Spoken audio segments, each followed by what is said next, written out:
Well, Easter is coming up on Sunday, a little later than usual this year. And if you've wondered how the date for Easter is determined, it's the first Sunday after the first full moon after the vernal equinox, or the beginning of spring. So now you know, we just had a full moon. I really didn't know that. That's good to know.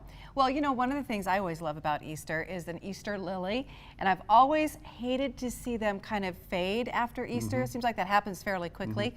So you can always count on Jim to figure out a way to help us, and you can grow it. Jim is here now with more on how those Easter lilies can last a little bit longer so you can enjoy them through the season.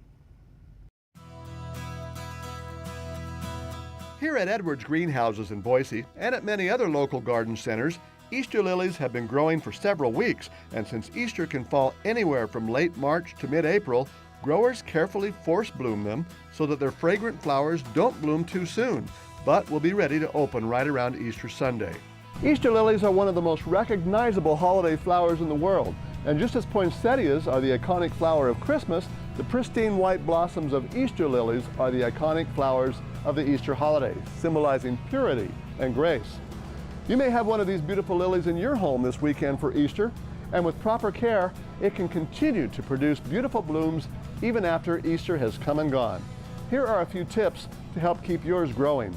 There are hundreds of varieties of lilies around the world in all kinds of shapes and gorgeous colors, but the Lilium longiflorum, what we call Easter lilies, are the only ones that produce these pure white trumpet-shaped flowers.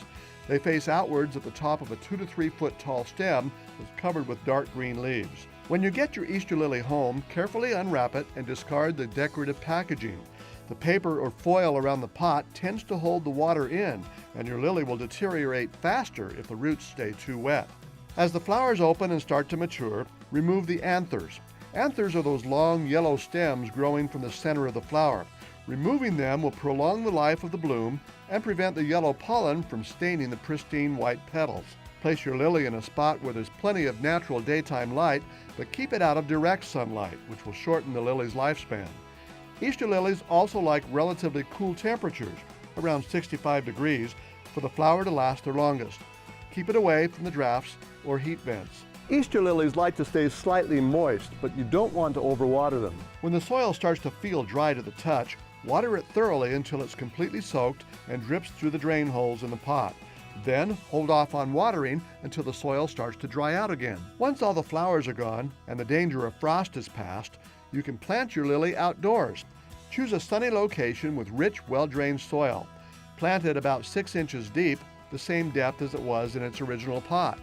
Water it thoroughly and cover it with a little mulch. The bulb will store up nutrients and will most likely bloom again next spring, and possibly for many years to come, just like these have done in my own garden. Easter only comes once a year, and so do these beautiful Easter lilies. But if you follow these tips, you should be able to enjoy your Easter lily blooms for a little while longer. For Idaho's News Channel 7, and you can grow it, I'm Jim Duthie. That is helpful, Jim. Isn't that pretty? Yeah, and I want 50. I know it. They're nice in a mass planting like that. Yeah. If you didn't know, Easter lilies are native to the islands of southern Japan and Taiwan. And nowadays, almost all of the Easter lilies we buy are grown in coastal areas along the California-Oregon border. Oh, and you know, one other little thing, I'm a cat lover. I think you are too.